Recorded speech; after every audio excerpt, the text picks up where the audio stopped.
All of us at some point have stumbled across someone who shares our birthday. Truth is, it doesn't really mean anything. It's just kind of a cool coincidence. So would it be in any way different if you found out that you shared your birthday with more than just one person? This is a story about April 29th. It involves 4 grad students, all of them women, all of them studying astronomy at the University of North Carolina.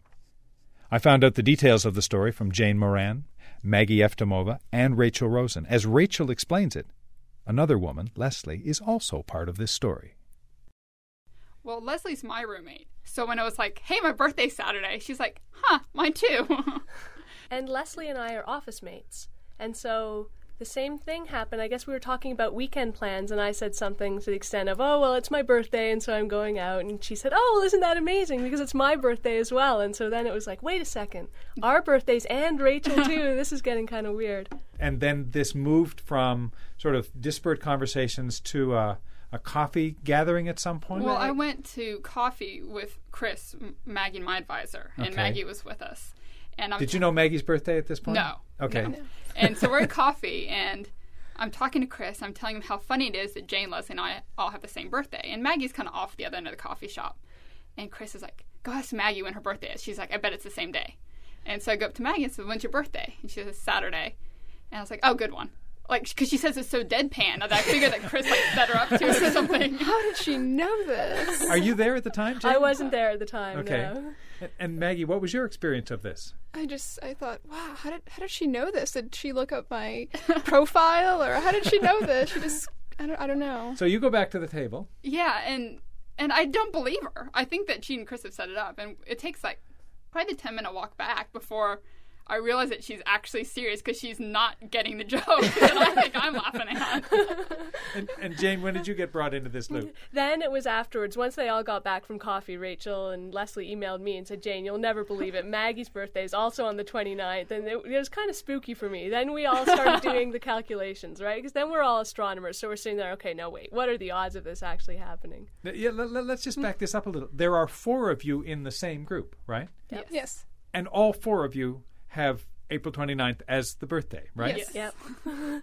Now, let's be clear. You're studying astronomy, not astrology. That's right.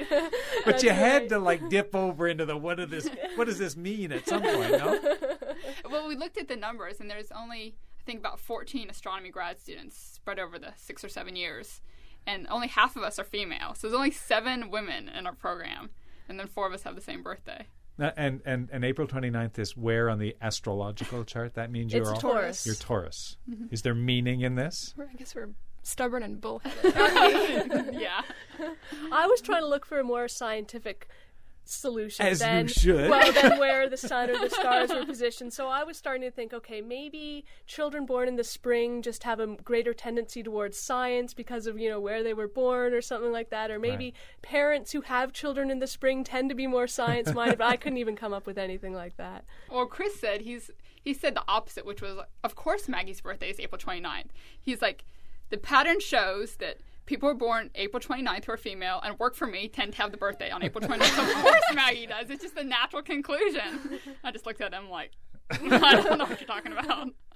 But don't you pause at one point and go, is there real meaning in here? I mean, you're all scientists. You're not allowed to sort of dip into the world of wacko coincidences and say, what's the meaning in that? But we would never admit, even if we actually did think that, you would never get any of us to admit it. Yeah, I have to agree with that. The thing about the birthday is that it is kind of cool to meet someone who has your birthday, whether you're born in the same year or not. That there's meaning to that. We don't know what the meaning is, and then to find 2 people and 3 people and 4 people. But it means absolutely nothing. Right? I mean, there's no meaning attached to it at all. Right. You're all just nodding. Say something. It's interesting. I mean, you do kind of feel a kinship to other people who have your birthday, right? It's almost like a sort of an instant friendship. But based on nothing, Jane. You weren't born in the same place or in the same year. It's true. But it's just still... It's a special day in your life. And to know that other people have that same special day in their life means something, I think. Because I'll never forget Jane or Leslie or Maggie just because of this coincidence that, we're kind of going to be linked forever. Whether you like it or not. Pretty much. And they even make cards at Hallmark that say, on our mutual birthday, happy birthday. Well, you see, they've got you guys Something that we share. That's Rachel Rosen, Jane Moran, and Maggie Eftimo.